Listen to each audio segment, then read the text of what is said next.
Welcome to the Unitarian Universalist Church of Columbia Online, a congregation striving to embody courageous love, radical welcome, and deep connection. I'm Todd Iveson, and I'm so glad to welcome you to our community. We are grateful in our online worship to be able to connect with many folks from Missouri and beyond. Wherever you are connecting, we welcome you. A few comments about protocol for today's online worship. We are in Zoom and streaming live on Facebook. We are in Zoom webinar mode, so we can't hear you or see you. Feel free to eat your breakfast in your PJs, and don't worry if your day is a bit noisy. You will be able to say hello and to interact with the service through the chat feature on Zoom and the comments on Facebook.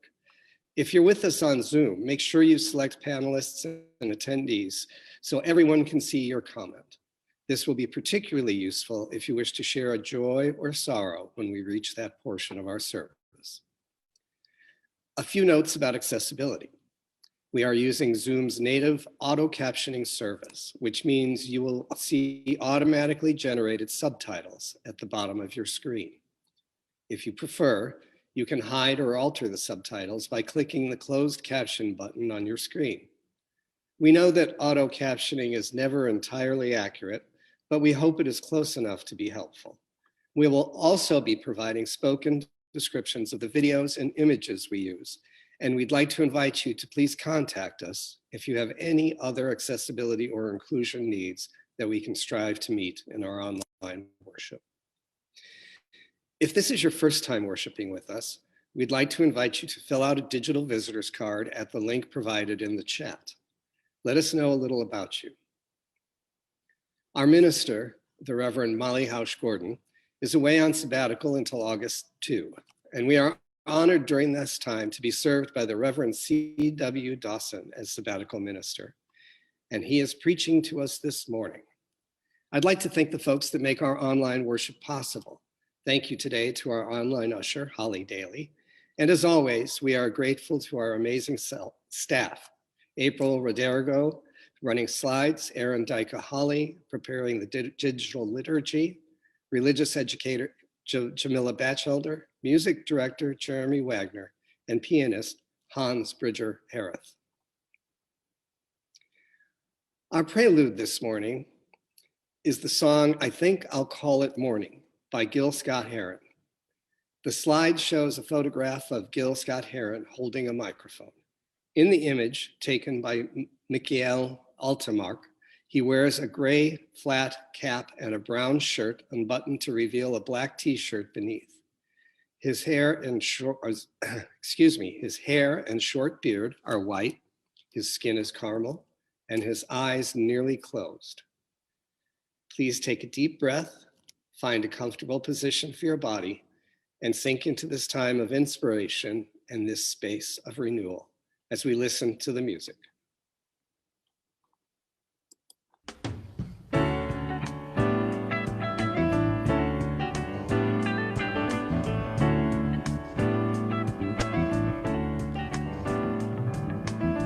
I'm gonna take myself a piece of sunshine and paint it all over my sky, yeah. Be no rain.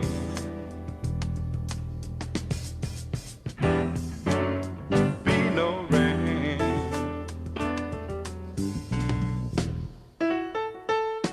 I'm gonna take the song from every bird and make them sing it just for me, yeah. Birds got something to teach us all about being free, yeah. Be no rain.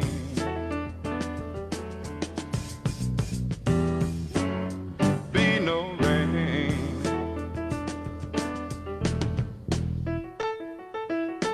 And I think I'll call it morning from now on.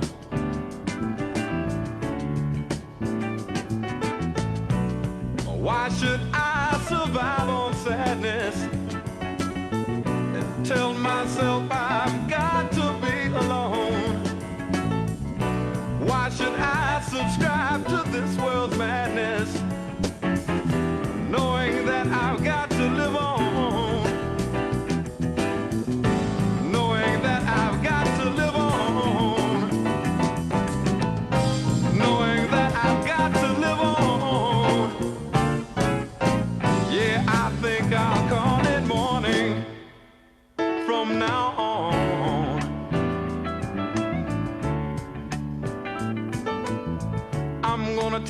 myself a piece of sunshine and paint it all over my sky, yeah. Be no rain.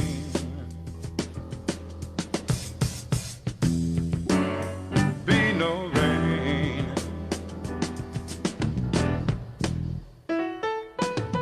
I'm gonna take the song from every bird and make them sing it just for me, yeah. 'Cause why should I hang my head?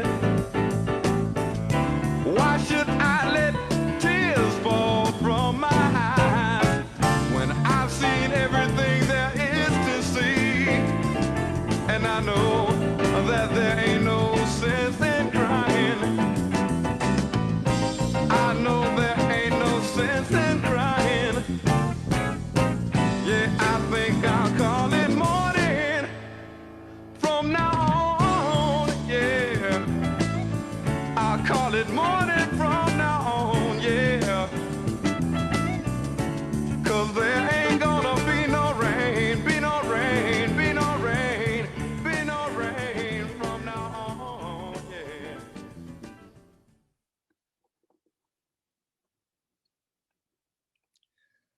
Our opening words are from Orlando R. Brugnola.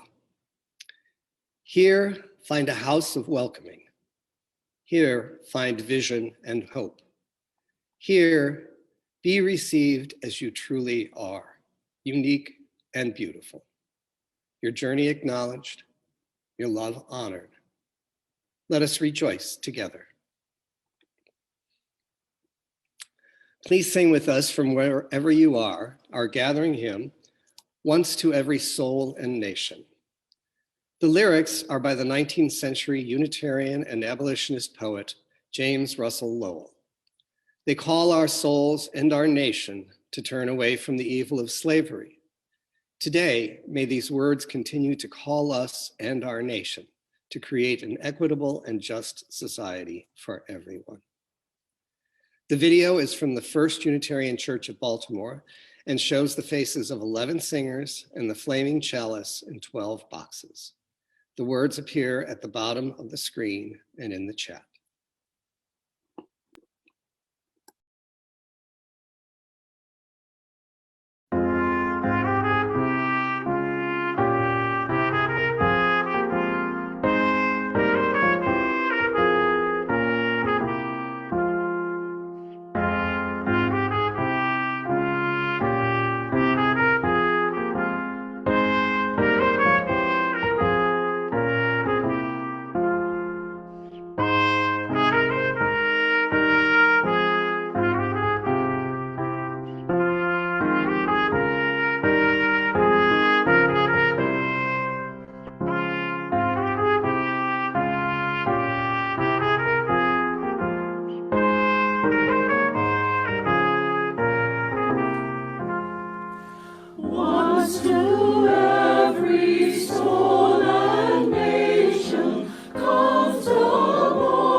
We now light our chalice, the symbol of our faith in the community that holds us, and the bright flame of the human spirit that unites us.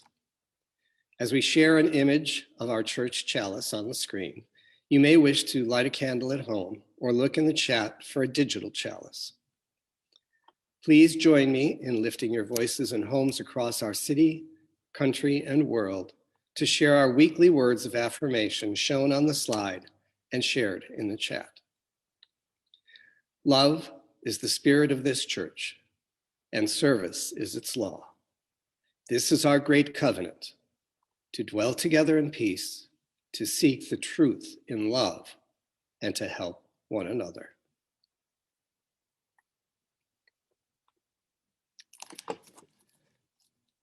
Today is the 4th of July, Independence Day, a day of celebration in our country. And our country has yet to live up to the ideals set forth in the Declaration of Independence. Not everyone has the freedom to pursue life, liberty, and the pursuit of happiness. Reverend Dawson has asked through the title of his sermon, "When will America be America to me?" For our centering moment this morning, please take a few seconds to check in with your whole self. First, your body, your feet, your legs, your torso, your arms, shoulders, and head, and what your emotions are telling you.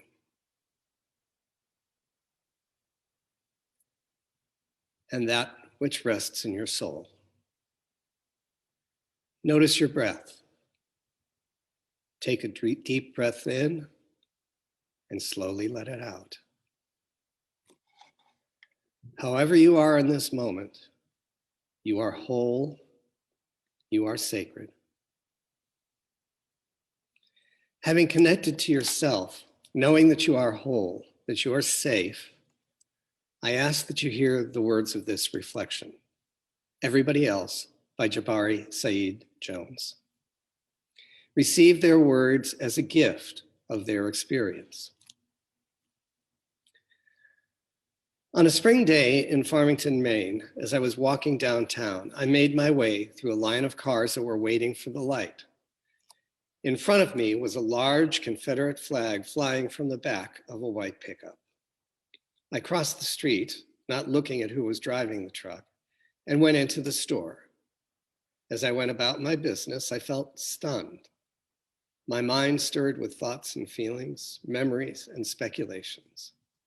I felt fear and anger and curiosity, worry and defiance and humiliation.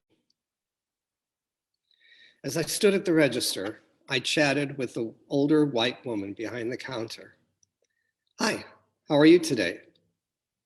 "I'm good, how are you?" she replied. I paused. And then I told her about the truck with the flag. She said something like, "Oh yes, we have some of that around here, but don't let it upset you. Don't let it get to you." I appreciated her gesture, her attempt to comfort me. At the same time, her gesture made me more uncomfortable. She was asking me to respect that person's right to fly that flag and shrug it off like everybody else. What she failed to see, or perhaps ignored in a gesture of colorblindness wrapped in the First Amendment, is that I am not like everybody else who walks in the shadow of that flag. I am from away. My hair is coarse. My skin is dark brown. I'm a Black man in Maine. In so many ways, I am not like everybody else around here. But I want to belong here. In so many ways, that flag represents the denial of my rights, my belonging.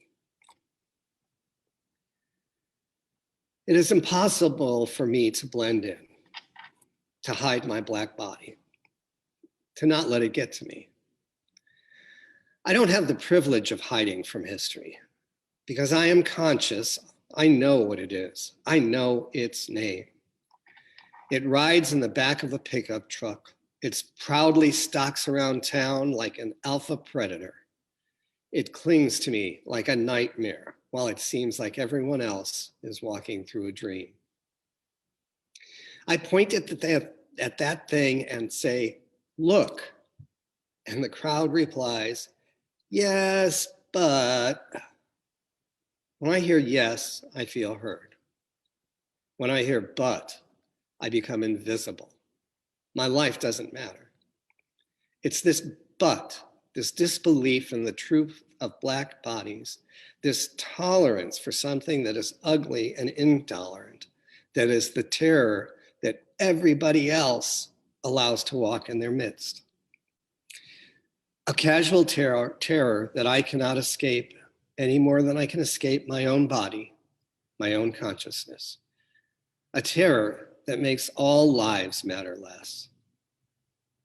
I struggle to wake up from the nightmare and the dream that is its mirror image. I struggle to make my life matter, for Black lives to matter, so that all lives will matter.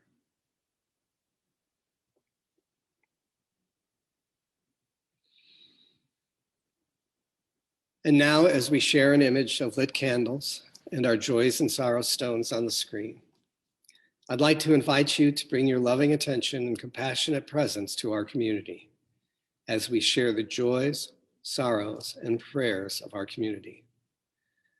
Let us hold one another in heart across the distance, remembering our connections and feeling that we are held in love and life's sorrows and joys alike, now and always.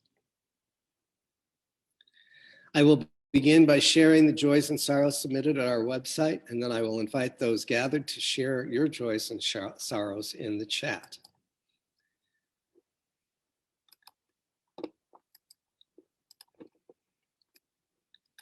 We join our hearts with Betty, Acri, and James, who are so pleased that their granddaughter, Alicia, will study law at Lewis and Clark in Portland, Oregon, specializing in environmental and civil rights.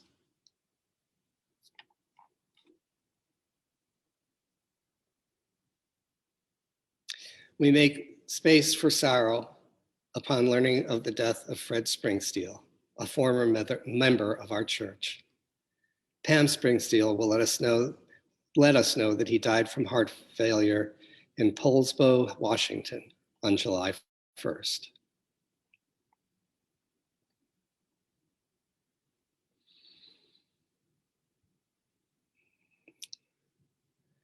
Mindy sends prayers for the son of a dear friend who is in the hospital with sepsis and other health problems.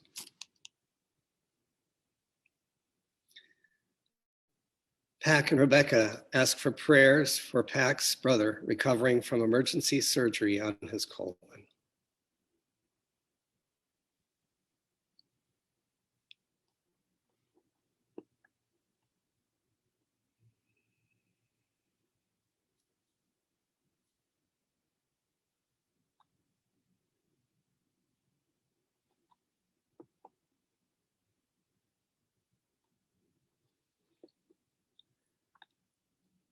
Please join in the spirit of prayer and meditation, A Prayer for America by Reverend Tamara Labak. God of many names, you who has endowed us with the inalienable rights of life, liberty, and the pursuit of happiness, let us remember this day that in this country, there is no national religion, there is no superior race, there is no preferable gender or orientation. We gather holding a common value, that the glory of this country rests first and foremost in its diversity. Out of many ideas, out of many beliefs, out of many views, out of many voices, out of many passions, out of many experiences, we are one.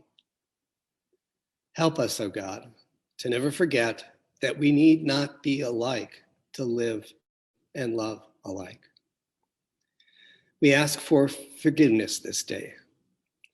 for our national and individual transgressions. When we have chosen inaction or silence in the face of injustice and abuse of power, and our failure to claim our own. We ask for forgiveness when we have not known our own neighbor, fed our hungry, or equipped our future generations with knowledge and love. We ask for a blessing on this nation according to our own faith and forms, and pledge our voice in support of moving closer and closer to freedom.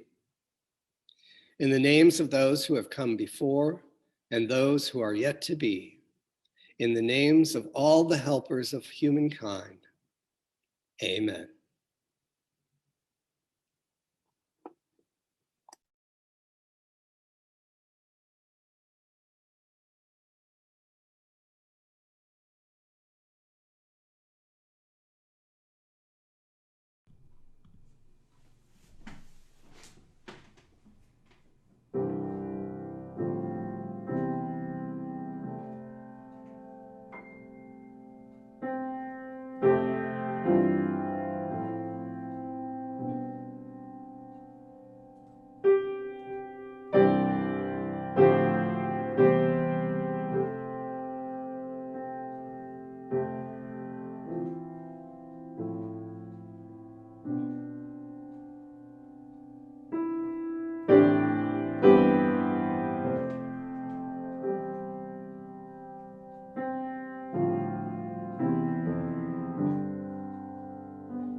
Our first reading comes from a speech entitled "The Meaning of July 4th for the Negro," given by Frederick Douglass in Rochester, New York on July 5, 1852.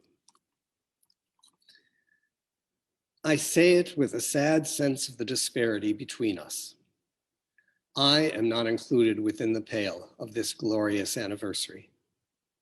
Your high independence only reveals the immeasurable distance between us. The blessings in which you this day rejoice are not enjoyed in common. The rich inheritance of justice, liberty, prosperity, and independence bequeathed by your fathers is shared by you, not by me. The sunlight that brought life and healing to you has brought stripes and death to me. The 4th of July is yours, not mine. You may rejoice, I must mourn. Our interlude is Lift Every Voice and Sing, a poem written in 1900 by James Weldon Johnson and set to music in 1905 by his brother, J. Rosamond Johnson. The video is an empty church sanctuary with wooden pews and dark wood paneling behind the chancel. It shows Simone Sparks, a woman with dark, coily hair and chocolate skin, singing before a microphone. Preston Wilson, a man with umber skin and a black beard and hair, plays a grand piano. I encourage you to listen carefully to the words as you are enveloped by the song.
and sing till earth and heaven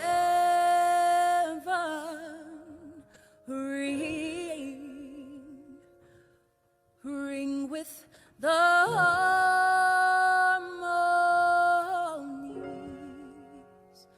of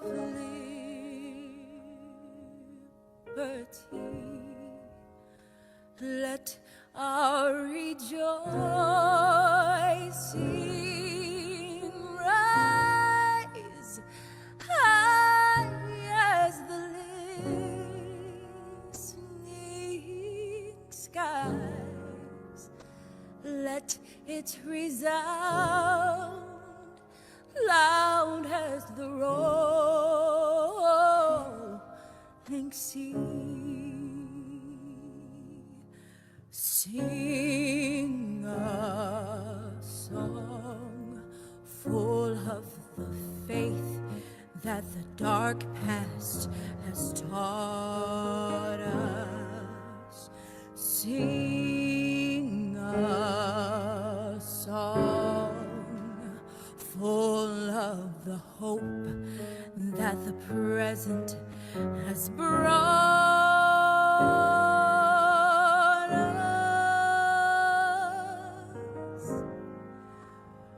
Facing the rising sun of our new day begun.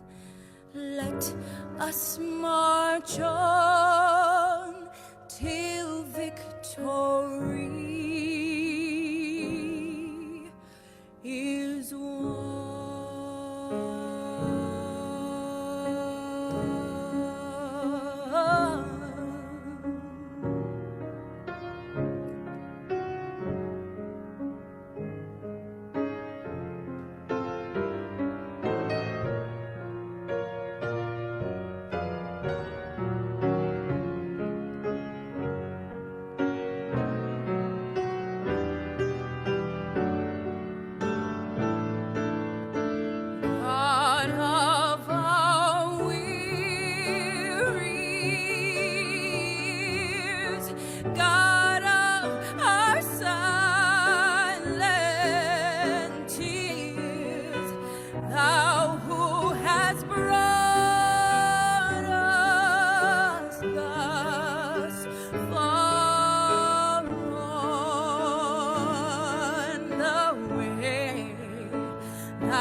From the places, oh God, where we met thee, lest our hearts, drunk with the wine of the world, we forget thee,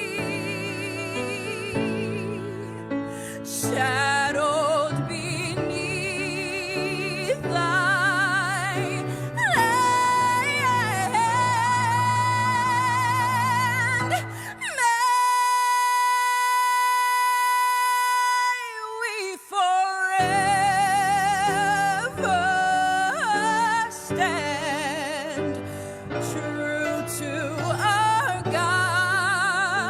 true to our name.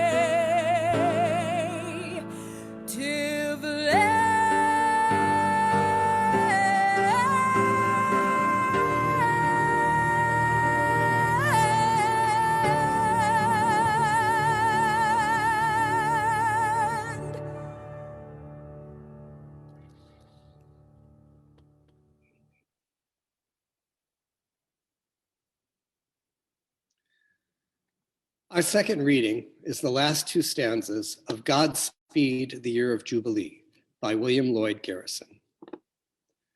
Godspeed the hour, the glorious hour, when none on earth shall exercise a lordly power, nor in a tyrant's presence cower, but to all humanhood stature tower by equal birth. The hour will come to each, to all, and from his prison house to thrall go forth. Until that year, day, hour arrive, with head and heart and hand, I'll strive to break the rod and rend the gyve, the spoiler of his prey deprive, so witness heaven. And never from my chosen post, whate'er the peril or the cost be driven. Here ends the reading. Reverend Dawson asked us to share this interlude with you before his sermon. The song is Sing Out, March On by Joshua Campbell. This performance during Harvard University's 2018 commencement was in honor of John Lewis, who was in attendance and received a doctorate of letters that day. The video shows the Harvard commencement stage. A group of 6 Black singers stand in a semicircle with Joshua Campbell in the center. Behind them, gowned professors and honorees sit on risers. Joshua Campbell, a Black man with a shaved head and black beard, and other singers on the left wear black. And to the right, 3 singers wear graduation robes and woven stoles with the colors black, yellow, green, and red, signifying their Black heritage. At the end of the video, the singers turn and gesture to John Lewis sitting behind them and to the left, who stands.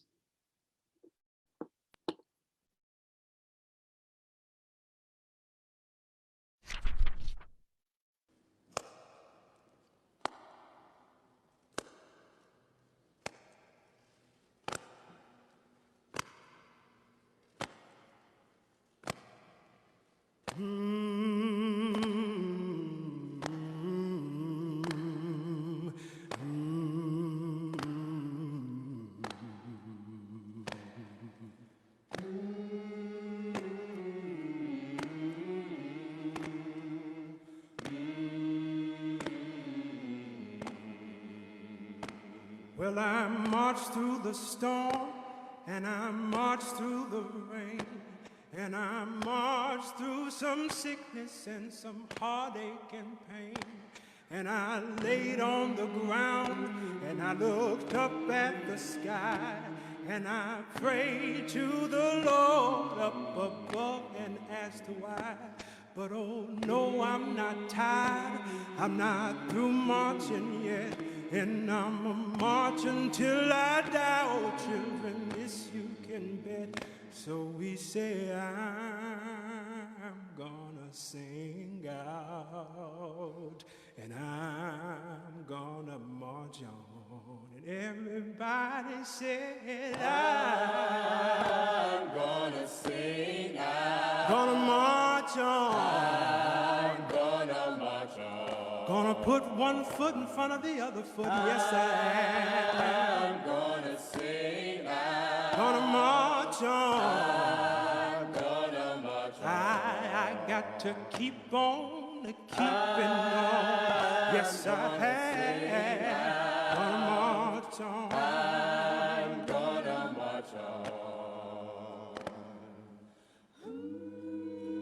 Oh well, my grandmama marched, and my granddaddy too, and I never thought it'd be something that I have to do, but I'll march if I must. I got a mission, you see, and I'll be damned if my children have to march for me. Now I believe in the power of raising my voice, and I believe in the power of making some noise. Now if I die, I can't sing, and if I can't sing, I'll die. So we should sing for one another. Now let's give it a try. So we say, oh, gonna sing out.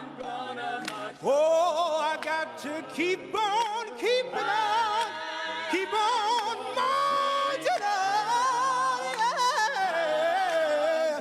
Oh, gonna use my body for good. Yeah. Oh, I'm gonna sing out, sing out, sing out. Oh, I'm gonna sing out, sing out, sing out, sing out, sing out, sing out.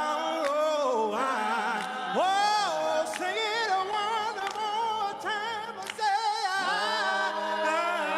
gonna sing out, and I'm gonna march on.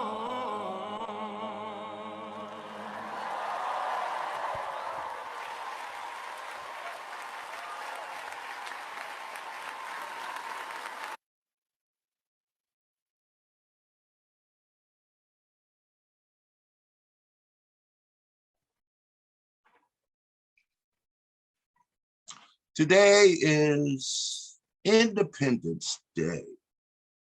It is a time in which in this country we celebrate the birth of a nation.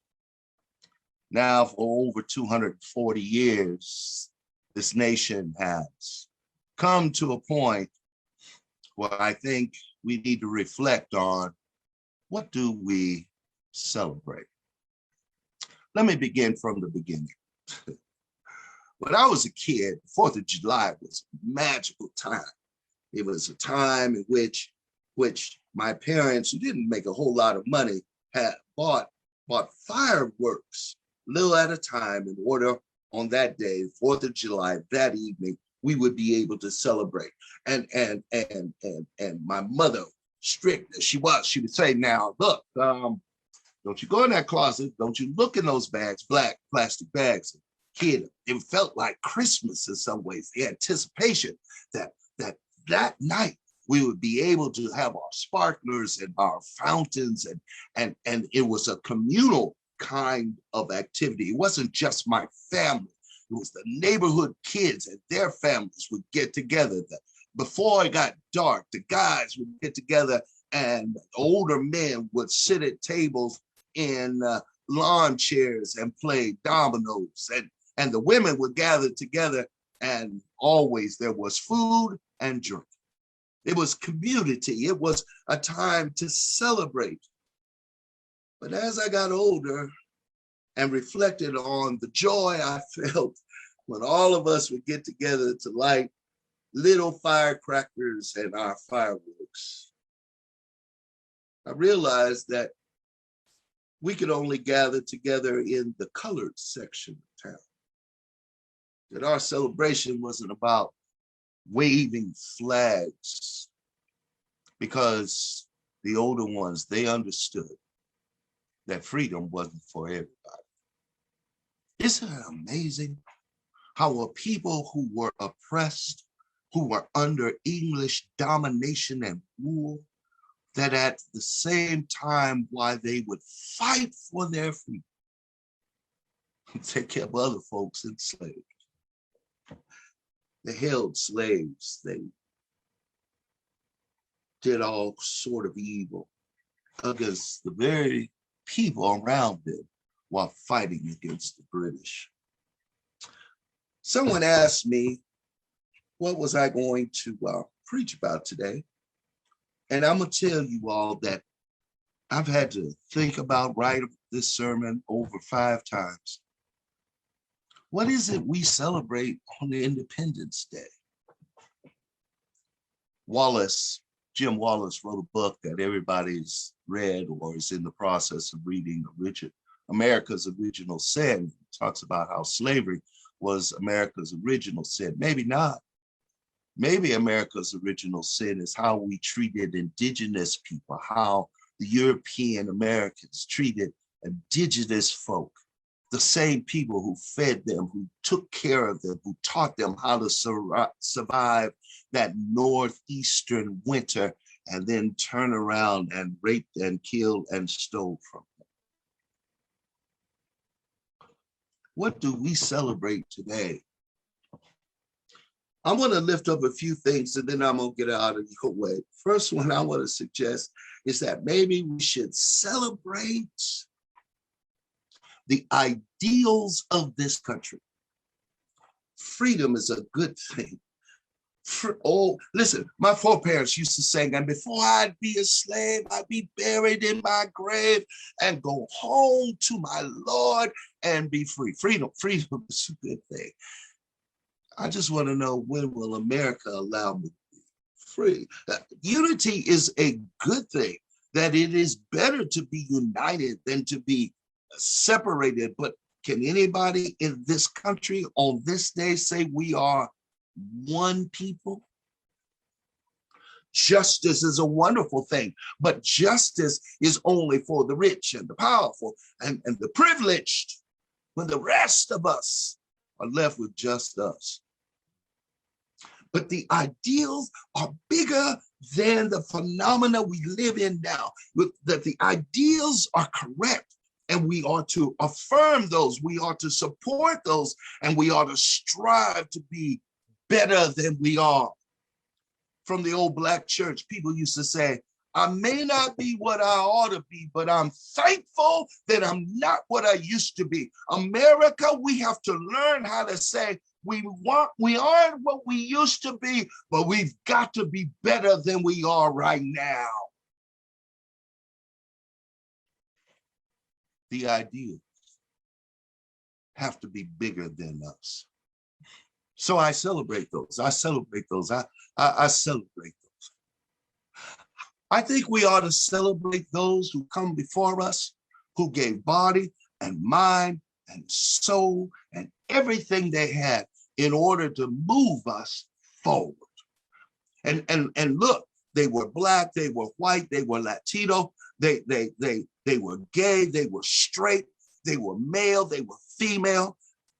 All of us, all of those who gave themselves to something bigger than them, i.e., to have a democratic experiment that makes sense.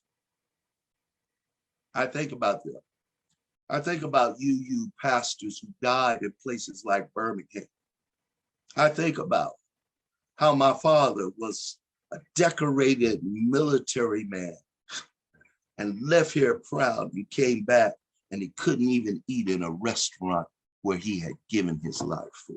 I think about indigenous folks who had to fight and die just simply to trying to be free. I think about, as Audre Lorde says, that America means white. And everybody else, all the rest of us, are struggling with the hyphens. African American, Caribbean American, Latin American, Asian American. How come we just can't all be treated like Americans? Listen, that little piece that says, when will America treat me like America? It really comes from Langston Hughes. You all remember Langston. Langston is from Joplin, Missouri. Langston left Joplin for two reasons. One, he was Black, and the insidious racial injustice that went on in Joplin, he could no longer tolerate. The second thing is he was gay. He had to find a sanctuary, a place where he could be free. So he left Joplin, Missouri, and went to New York to be part of the Harlem Renaissance. He knew that life for him ain't been no crystal stair. Y'all know the poetry. And finally, he says, he asked the question, when will America treat me like America? When will I have an opportunity to have my dreams realized? When will my children be able to say, yes, I'm going to have the same opportunity as anybody else? When will America treat me like America? I celebrate the culture of America. Y'all know me. Y'all know me. I love African-American culture, but I love the culture of this country. When I lived in France for just a little while, I miss being in America. I love, people say, do you love America? I say, yes, I love America. America's the home of James Brown. Of course I love America, but I love the food. I love the culture. I'm just having a problem with now in America that they want to say there's some cultures superior to others. That you want to celebrate Juneteenth, but you don't want to know why it's important. So you kill critical race theory. It makes no sense. All of us have contributed greatly to this country. And it's time for us to celebrate the culture. I celebrate today. In spite of my tears, in spite of my pain, I celebrate the hope. One of the things that I've been reminded of by working with you all here at the UU Church is that everybody's not against us. Yes, there are some folks who, for instance, participated and led the insurrection on January 6th. There's some folks who still ride around flaunting their Confederate flag. Yeah, there are some folks who want to crush the very life out of anybody who stands on the side of justice. But I believe there's more of us than there are of them. And I believe that one of these days, if we keep on marching, if we keep on singing out, if we keep on doing what we need to do, not only in other parts of this country, but right here in Columbia, Missouri, that if we would dedicate and give ourselves to justice, to the ideas, to the fundamentally new, it will happen. How do you know, Dawson, it's going to happen? I know it because the God of my weary years and the God of my silent tears promised you that trouble won't last always. How do I know it? That the blood that comes from the ground of those who sacrificed themselves in order to end slavery, end Jim Crow, and move us to a fundamentally new, progressive kind of society, their voices speak to us and tell us, keep on keeping on. That I know it will happen because it is destined.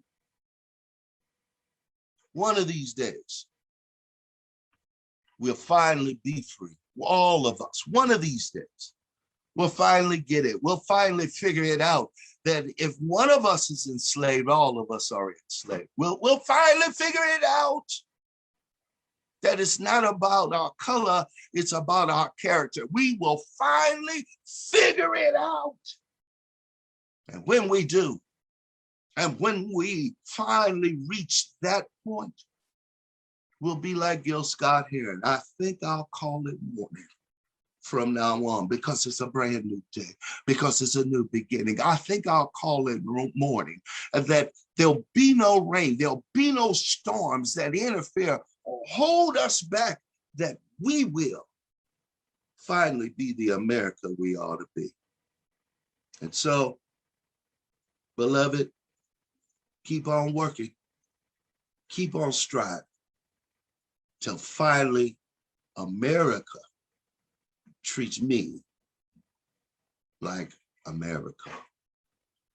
Keep on striving until our children and our grandchildren will see each other not as others, but as one. I believe it to be true. Let it be so. Amen.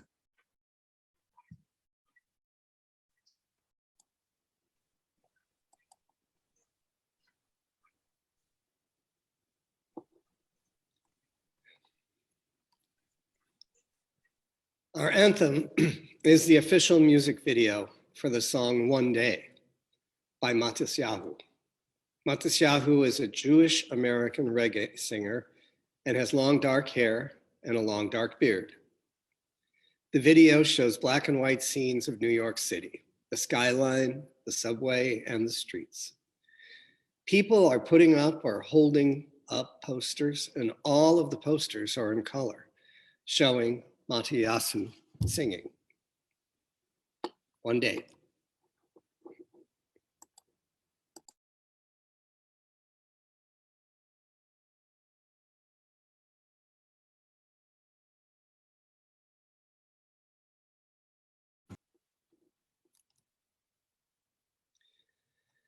Now is the time in our service when we join in the spiritual practice of generosity, guiding our hearts away from the fear and scarcity all around us, and remembering that it is by sharing and supporting one another that we feel most human. The music for our offertory is Inner City Blues by Marvin Gaye. The music video was made in 1994 and features black and white scenes from Harlem, New York, depicting Black city life.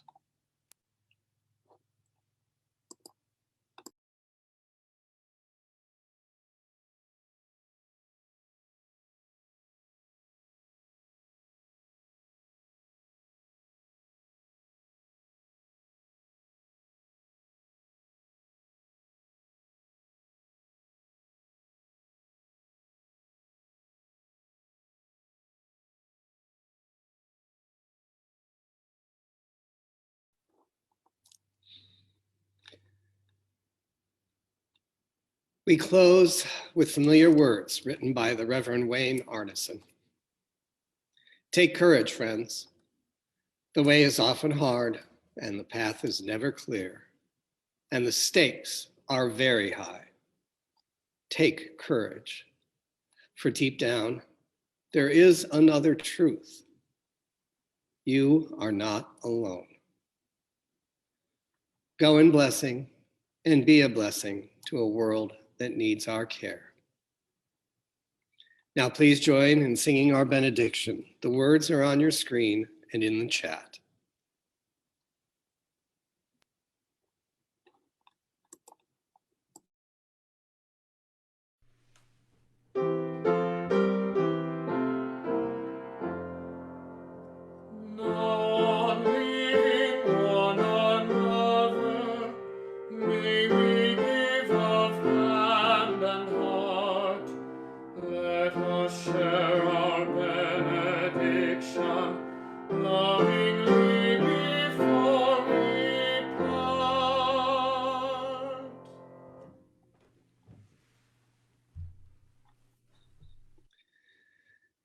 Please join us at the link in the chat or the meeting ID on the slide for coffee hour, when we get a chance to see one another's faces and catch up in small breakout rooms. Thank you for spending a part of your morning with us, and have a wonderful 4th of July.